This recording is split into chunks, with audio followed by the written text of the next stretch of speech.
आपके सामने स्क्रीन पे जो टॉपिक दिखाई पड़ रहा है, वो ऐसा टॉपिक है कि भूगोल की स्टडी की जब शुरुआत होती है, चाहे वो टीसीएस के एग्जाम के लिए हो, चाहे यूपीएससी के एग्जाम के लिए हो, फिजिकल ज्योग्राफी की शुरुआत यहीं से होती है, ऑरिजिन ऑफ द अर्थ, यानी पृथ्वी की उत्पत्ति।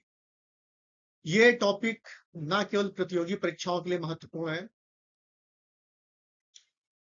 बल्कि विश्वविद्यालय की परीक्षाओं के लिए महत्वपूर्ण है, बल्कि इसलिए भी इम्पोर्टेंट है कि एक सामान्य व्यक्ति होने के नाते आपको जिस धरती पर हम रह रहे हैं, जिस दुनिया पे हम रह रहे हैं, उस पृथ्वी की उत्पत्ति कैसे हुई, इसके बारे में जाने। तो शुरुआत करते हैं। मैं अनिल कुमार, मैं असिस्टेंट प्रोफेसर हूँ डीएसएनपीजी कॉलेज उन्नाव में, भूगोल विभाग में। मैंने ये वीडियो हिंदी में बनाना इसलिए है ताकि ज्यादा से ज्यादा तक लोगों तक मेरी रीच हो सके। जो लोग भूगोल को जानते हैं और जो नहीं जानते हैं वो भी इस बात को, इस टॉपिक को समझ सके। तो शुरुआत करते हैं। पृथ्वी की उत्पत्ति को समझने के पहले हमको सबसे पहले समझना पड़ेगा, क्योंकि जितने भी पृथ्वी की उत्पत्ति के सिद्धांत हैं सभी रिलेटेड हैं सोलर सिस्टम की उत्पत्ति से। सोलर सिस्टम मतलब सौर परिवार, जिसको हमने बचपन में पढ़ा होगा, या सौर मंडल। हमारा सौर मंडल है क्या? कुछ बेसिक विशेषताएं, कैरेक्टरिस्टिक्स हैं, कुछ बेसिक फैक्ट हैं जो परीक्षाओं में पूछे जाते हैं, उनको जानना बहुत ही जरूरी है। जब हमने पढ़ा था तो सौर मंडल में कुल 9 ग्रह थे। अभी भी आपको 9 ग्रह दिखाई पड़ रहे हैं, लेकिन 2005 के बाद एक संस्था है आईएयू, इंटरनेशनल एस्ट्रोनॉमिकल यूनियन, उसने जो है ये जो हमारा सबसे लास्ट वाला ग्रह था प्लूटो, इसको ग्रहों की परिभाषा से बाहर कर दिया। अब वर्तमान में यह एक बौना ग्रह है, यानी ड्वार्फ प्लैनेट है। हम लोग चर्चा करते हैं कि सौर मंडल के कौन कौन से ग्रह हैं। तो ये जो आपको दिखाई पड़ रहा है ये हमारा स्टार है, तारा है। सामान्य सी परिभाषा है कि जो स्वयं की ऊर्जा का उत्पादन करते हैं, ऐसे आकाशीय पिंडों को, टेरेस्ट्रियल बॉडीज को हम तारे कहते हैं। तो हमारे सौर मंडल का तारा हमारा सूर्य है। तो सूर्य के सबसे निकट का जो ग्रह है, आपको ये दिखाई पड़ रहा होगा छोटा सा स्पॉट, इस स्पॉट को कहते हैं मरकरी। मरकरी यानी बुध, हिंदी में बुध कहते हैं। ये सौर मंडल का सबसे नजदीक का तारा है। उसके बाद दूसरे स्थान पर जो प्लेनेट हमको दिखाई पड़ रहा है, इसको हम कहते हैं वीनस। प्राचीन ग्रीक कल्चर में, ग्रीक सिविलाइजेशन में वीनस को सुंदरता की देवी कहा जाता है था, और भारतीय परंपरा में शुक्र एक देवता थे।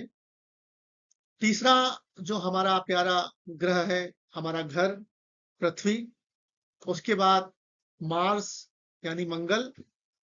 बड़ा सा जो ये आपको गेंट प्लेनेट दिखाई पड़ रहा है, बड़ा सा दानव जैसा, ये सौर मंडल का सबसे बड़ा ग्रह है, जिसको बृहस्पति कहते हैं, यानी जुपिटर कहते हैं। जुपिटर के पहले के जो 4 ग्रह हैं इनको टेरेस्ट्रियल प्लैनेट कहते हैं, क्योंकि इनका घनत्व ज्यादा है और ये ठोस ग्रह है। जुपिटर के बाद, यानी जुपिटर को लेकर के जो 4 ग्रह है हमारे सौरमंडल के, इनको जोवियन प्लैनेट कहा जाता है, यानी बृहस्पति ग्रह। बृहस्पति के समान आकार वाले या बृहस्पति के समान आयतन वाले, घनत्व वाले ग्रह, क्योंकि इनका निर्माण गैसों से हुआ है, ठोस एवं घने पदार्थों से नहीं हुआ है। उसके बाद अगला हमारे सौरमंडल का ग्रह है जिसका नाम है सैटर्न यानी शनि। ये अपने सुंदर वलयों के कारण प्रसिद्ध है। उसके बाद यूरेनस यानी अरुण, और सबसे लास्ट का ग्रह है नेपच्यून यानी वरुण। तो इस तरह हमारे सौर मंडल में कुल 8 ग्रह वर्तमान में पाए जाते हैं। अगर क्रम देखा जाए तो क्रम मैंने आपको बता ही दिया, आकार भी आपको समझ में आ रहा होगा। बृहस्पति के इस तरफ अगर देखा जाए तो बृहस्पति तक ये फूले हुए हैं, किनारे इनके पतले हैं। तो ये कॉन्सेप्ट आपको जब आगे चल करके आप जब पढ़ेंगे तो आपको समझ में आएगा। जब आप टाइडल हाइपोथेसिस पढ़ेंगे तब आपको समझ आएगा कि ऐसा क्यों कहा गया या ऐसा मैंने बताने का प्रयास क्यों किया। तो मोटा मोटा टोटल 8 ग्रह हैं, और यहाँ पे 63 मून्स हैं, तो ये थोड़ी सी संख्या ज्यादा है, पुराना डेटा है। एस्टेरॉइड्स हैं, कॉमेट्स हैं, और ह्यूज अमाउंट में धूल, कण और गैसेज हैं। तो इनको मिला करके हीलियोपास तक आने पर, जहां तक सूर्य के क्या बोलते हैं प्रकाश का प्रभाव खत्म होता है, वहां तक का जितना भी रीजन है उसको सौर मंडल की संज्ञा दी जाती है, जिसमें प्लैनेट्स हैं, मून्स हैं, एस्ट्रॉइड्स हैं, कॉमेट हैं, डस्ट पार्टिकल हैं और गैसेज हैं। और ऐसा माना जाता है कि हमारा जो ये सौर मंडल है, सौर परिवार है, आज से लगभग 5 से 5.6 बिलियन ईयर्स को जो है साल पहले इसकी उत्पत्ति हुई थी। और जो वर्तमान में ग्रह हैं, जो प्लैनेट हैं, जिनमें हमारी पृथ्वी भी है, उसकी उत्पत्ति 4.6 बिलियन ईयर्स पहले हुई थी। और बाकी नाम मैंने आपको बता ही दिया। तो आपने देखा कि ये हमारा सौर मंडल है। थोड़ा सा हम लोग देखते हैं कि सौर मंडल हमारा सूर्य के चारों ओर किस तरह जो है ऑर्बिट में कैसे ये ग्रह परिक्रमा कर रहे हैं। तो एक ये मॉडल है जिसको यूरोपियन स्पेस एजेंसी ने बनाया है। ये देखिए हमारा तारा है जिसको हम सन बोलते हैं। उसके बाद ये सबसे निकट का ग्रह है। उसके बाद ये वीनस है, हमारी प्यारी पृथ्वी है, जुपिटर, मार्स है, जुपिटर है, सैटर्न है। तो ये ग्रह है। तो यहीं पे मैं आपको बता दूं कि जब प्लूटो को ग्रह की परिभाषा से हटाया गया तो मेनली जो है 3 परिभाषाएं थी। पहला तो उसका इतना गुरुत्वाकर्षण हो कि पदार्थ को जो है एक ठोस आकार दे सके। दूसरा, सूर्य के चारों ओर चक्कर लगाता हो। और तीसरा, जब सूर्य के चारों ओर चक्कर लगाता हो तो किसी दूसरे ग्रह की जो प्लेनेट की ऑर्बिट है उसको क्रॉस न करता हो। तो जो प्लूटो है, कभी कभी उसका जो निकटतम ग्रह नेपच्यून है, उसकी जो है ऑर्बिट को क्रॉस कर जाता था। तो इसलिए जो है प्लूटो को ग्रहों की परिभाषा से हटा दिया गया। तो ये आपके सामने एक आइडियल यूरोपियन स्पेस एजेंसी ने एक मॉडल बनाया है। तो आपको आसानी हो जाएगी, आपको आसानी होगी समझने में कि हमारा सोलर सिस्टम किस तरह जो है, सोलर सिस्टम के प्लैनेट किस तरह सूर्य के जो है चारों ओर, सन के चारों ओर चक्कर लगाते हैं। हम लोग थोड़ा सा, चूंकि मैंने इधर बहुत सारी परीक्षाएं देखी और आपको बेसिकली आपको जानना भी चाहिए कि बहुत सारी परीक्षाओं में अब सोलर सिस्टम से जो सवाल पूछे जा रहे हैं बहुत ही डीपली पूछे जा रहे हैं। तो उन सवालों में ये हो रहा है कि एक एक प्लेनेट, स्पेसिफिक प्लेनेट से सवाल पूछे जा रहे हैं। तो हम लोग थोड़ा सा जानने की कोशिश करते हैं और एक विजुअल प्रेजेंटेशन भी आपके सामने है, ताकि आपको समझ में आ सके कि जिस ग्रह के बारे में हमने पढ़ा है वो ग्रह एक्चुअली देखने में कैसा लगता है। तो ये डिफरेंट सोर्सेस से मैंने जो है ये कॉपी किया है, कॉपी करके आपके सामने रखा है। तो जो सबसे पहला ग्रह जैसे आपके सामने ये है, मरकरी है। बहुत ही कंट्रास्ट इमेज है मरकरी की। और मरकरी यानी बुध, ये सबसे बड़ी विशेषता इसकी है कि एक क्लोजेस्ट प्लेनेट है सूर्य का। और इस नाते आपके दिमाग में एक सवाल आना चाहिए कि ये सौर मंडल का सबसे गर्म ग्रह होना चाहिए, लेकिन एक्चुअली ऐसा नहीं है। ये सौर मंडल का सबसे गर्म ग्रह नहीं है। इसलिए नहीं है क्योंकि यहाँ पर सूर्य के प्रभाव से, सूर्य की ग्रेविटेशनल फोर्स और सूर्य के टेम्परेचर के प्रभाव के कारण यहाँ पे बिल्कुल देयर इज नो एटमॉस्फेयर, कोई भी वायुमंडल नहीं पाया जाता। और वायुमंडल की कमी के कारण जो है ये हीट को एब्जॉर्ब नहीं कर पाता है। तो जो रीजन इसका सूर्य के सामने होता है वहां पर 430 डिग्री सेंटीग्रेड के आसपास टेम्परेचर होता है। और जो डार्कर साइड होता है, जहां सूर्य के प्रकाश नहीं पड़ता है, वहां पर टेम्परेचर -180 डिग्री सेंटीग्रेड, लगभग परम शून्य के बराबर टेम्परेचर होता है। और ये आप मान लीजिए कि ये अकेला ऐसा सौरमंडल का ग्रह है जहां पर जो टेम्परेचर का वेरिएंस है वो लगभग लगभग 600 डिग्री सेंटीग्रेड है। तो मैंने पहले ही बताया कि इस ग्रह का कोई भी एटमॉस्फेयर नहीं है। Due to lack of atmosphere there is least temperature found in this planet. यहाँ पर बहुत ही कम तापमान तो नहीं कह सकते, लेकिन तापमान को जो है क्या बोलते हैं, होल्डिंग नहीं हो पाती है। तो हमारे जो है सौरमंडल का सबसे ग्रह यह नहीं है। उसके बाद जो दूसरा ग्रह हमारे पास है, अगर हम दूरी के आधार पर देखा जाए, तो दूसरा ग्रह है, उसका नाम है वीनस। वीनस यानी शुक्र। एंशियंट ग्रीक कल्चर में वीनस को सुंदरता की देवी कहा जाता है। शायद ये इसलिए रहा होगा कि जब ग्रीक के लोग सुबह शाम इस तारे को आसमान में देखते रहे होंगे, तो ये बिल्कुल चमकीला। आपको अगर आप आसमान में देखें तो सुबह शाम चंद्रमा के बाद, सूर्य के बाद जो दूसरा सबसे चमकीला टेरेस्ट्रियल बॉडी हमको आसमान में दिखाई पड़ता है, वो वीनस है। वीनस यानी शुक्र है। ये इसे अर्थ की सिस्टर प्लैनेट भी कहा जाता है। सिस्टर प्लैनेट इसलिए कहा जाता है कि इसका शेप बिल्कुल, इसका जो साइज है, इसका जो आकार है, लगभग पृथ्वी के बराबर है। तो पृथ्वी के बराबर आकार के कारण जो है, ये सूर्य पृथ्वी का जो है, इसको पृथ्वी की बहन कहा जाता है। और पृथ्वी के सबसे निकट का तारा भी ये है। मतलब 2 कारण है पृथ्वी पर ज्यादा चमकने के। एक तो ये पृथ्वी के सबसे निकट का तारा है। दूसरा जो है, मैंने आपको बताया कि यहाँ का जो एटमॉस्फेयर है, बहुत ही डेंस एटमॉस्फेयर है। और वो जो ग्रीन हाउस गैसेज है, ग्रीन हाउस गैसेज जैसे कार्बन डाइऑक्साइड हो गई, मीथेन हो गई, तो इसके कारण जो है यहाँ पर टेम्परेचर बहुत ज्यादा होता है, क्योंककि greenhouse gases temperature absorb करके इस प्लैनेट को बहुत ही ज्यादा गर्म बनाती हैं। तो इसका जो एवरेज टेम्परेचर है सरफेस का, वो 475 डिग्री सेंटीग्रेड होता है। और ये जो है मरकरी की तुलना में, यानी मरकरी का मतलब ये हुआ बुध की तुलना में ज्यादा गर्म है। सौरमंडल का सबसे गर्म ग्रह है। मैंने पहले ही आपको बताया कि यहाँ पर due to runway of greenhouse effect, यहाँ पर ग्रीन हाउस गैसेज ज्यादा है। तो ग्रीन हाउस इफेक्ट, जब कभी भी आपको मौका मिलेगा तो मैं ग्रीन हाउस गैस बताऊंगा या ग्रीन हाउस इफेक्ट बताऊंगा। और यहाँ पर जो है सल्फ्यूरिक एसिड के बहुत ही थिक यानी मोटे बादल पाए जाते हैं। और ये सल्फ्यूरिक एसिड के बादल पृथ्वी की तुलना में 92 गुना अधिक होते हैं। और ये सौरमंडल का सबसे धीमी गति से अपनी रोटेशन यानी अपनी कक्षा पर घूमने वाला ग्रह है। और इतना धीमे घूमता है कि जो वीनस का एक दिन जो है, पृथ्वी के धरातल के 243 दिनों के बराबर होता है। तो सौरमंडल का सबसे धीमी गति से अपनी धुरी पर घूमने वाला अगर कोई ग्रह है तो दैट इज वीनस है, यानी वो शुक्र है। और यहाँ पर वॉल्केनिक एक्टिविटी पाई जाती है। और यहाँ पर वॉल्केनिक एक्टिविटी के कारण जो एंशिएंट लावा प्लेन्स बने हुए हैं। तो ये बेसिक स्ट्रक्चर और बेसिक जो है कैरेक्टरिस्टिक्स थी इस ग्रह की। शुरुआत में मैंने बता दिया, इसको सुबह का तारा और क्या बोलते हैं, शाम का तारा कहा जाता है, evening star and morning star. उसके बाद अगला जो हमारे पास सबसे महत्वपूर्ण ग्रह है, उसको बोलते हैं मार्स या मंगल। मंगल का हमारे प्राचीन ज्योतिष विज्ञान में मंगल ग्रह का हमारे जीवन पे भी काफी प्रभाव बताया गया है।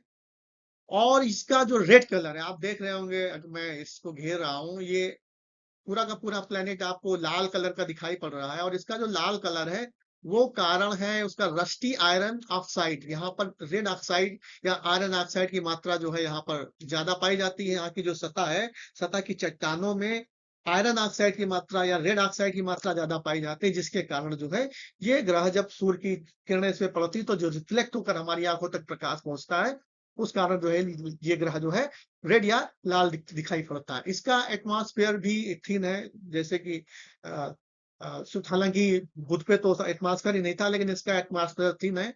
और यहाँ पर जो है कार्बन डाइऑक्साइड की मात्रा ज्यादा है। और ये जो है कार्बन डाइऑक्साइड, आपको पता है कि हीट को होल्ड करती है, ग्रीन हाउस इफेक्ट पैदा करती है। यहाँ पर महत्वपूर्ण यह है कि बहुत सारे जो है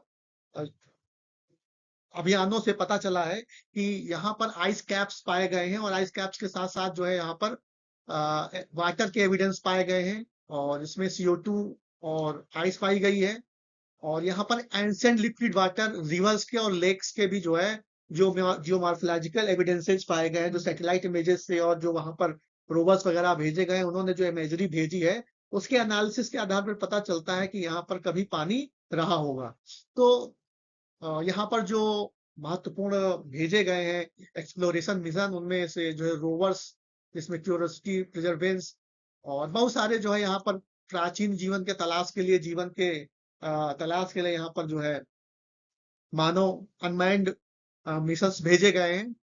सबसे महत्वपूर्ण बात यहाँ पर आपको जो दिखाई पड़ रही होगी, जो ये ओलंपस माउंटेन है, जो कि लगभग 22 किलोमीटर की हाइट पर है, वो हमारे सोलर सिस्टम का सबसे बड़ा जो है, सबसे ऊंचा पर्वत इसी ग्रह पर पाया जाता है। आपको पता होगा हमारी पृथ्वी का जो सबसे ऊंचा पर्वत है माउंट एवरेस्ट, माउंट एवरेस्ट की हाइट लगभग 8,848 है। तो लगभग 8,24 माउंट एवरेस्ट से लगभग 3 गुने से थोड़ा सा कम जो है ये पर्वत है माउंट ओलंपस। कहाँ पर पाया जाता है? मार्स पर पाया जाता है। तो बहुत कई बार परीक्षाओं में आपको इस तरह के सवाल पूछे जाते हैं, तो थोड़ा-सा आपको अनईज़ी होता है क्योंकि आपने उस स्तर तक पढ़ा नहीं होता है।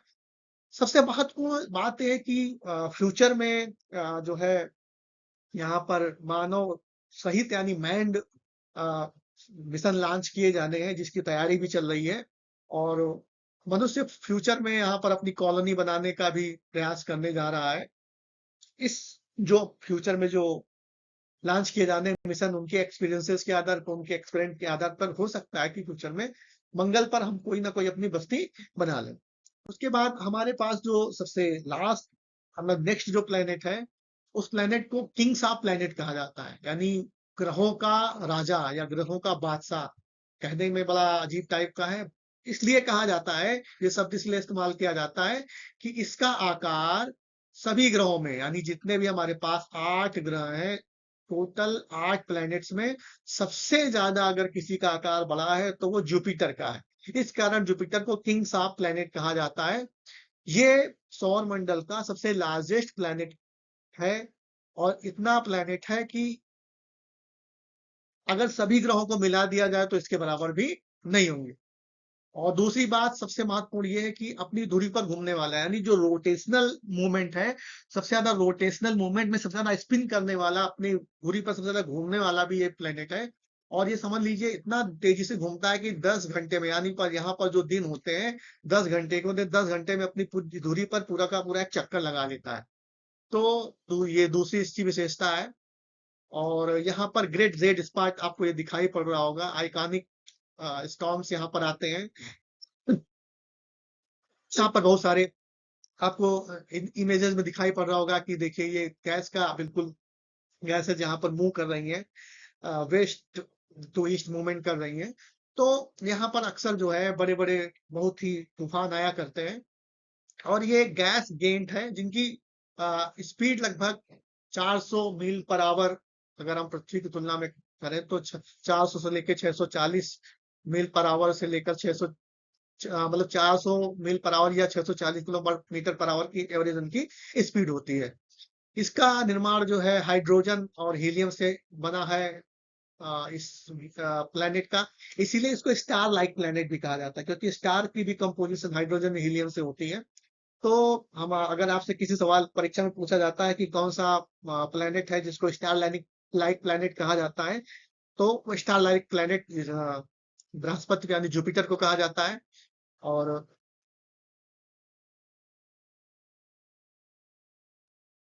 इसके 79 प्लस मून है। अभी तक हमने जो देखा सबसे ज्यादा अभी तक जो हमने ग्रहों का अध्ययन किया है, सबसे ज्यादा नंबर्स के मून इस पर हैं। और इसके जो सबसे महत्वपूर्ण क्या बोलते हैं प्लेनेट है उसका नाम है यूरोपा और Io Io volcanic including volcanic एक इनका प्लेनेट है जिसपे हमेशा वॉल्केनिक एक्टिविटी होती रहती है जिसको ईओ बोलते हैं।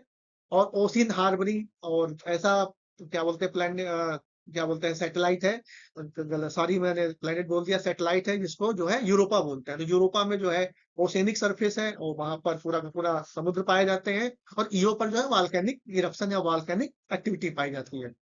तो ये हमारे पास जो हमने अभी ये देखा ये सौरमंडल का सबसे बड़ा ग्रह है।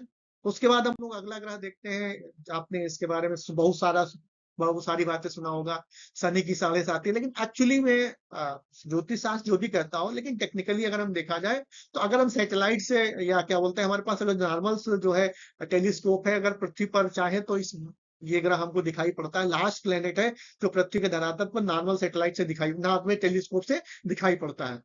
और ये ग्रह अपने जो रिंग्स हैं, जो इसके वलय हैं, इसके खातिर इनके नाते या इसके वजह से जो है बहुत फेमस है। इसलिए इसको जो है सोलर सिस्टम का आइकॉनिक रिंग्ड ज्वेल कहा जाता है। यानी ऐसा ज्वेल है जिसकी चारों ओर रिंग बनी हुई है।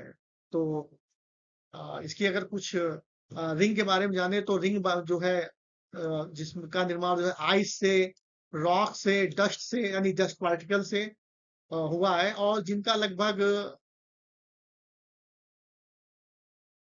जो वह विड्थ है जिनकी जो मोटाई है नहीं जिनकी जो क्या बोलते हैं चौड़ाई है वो लगभग जो है 2,82,000 किलोमीटर और 30 मीटर या 30 फीट के आसपास जो है ये मोटी है।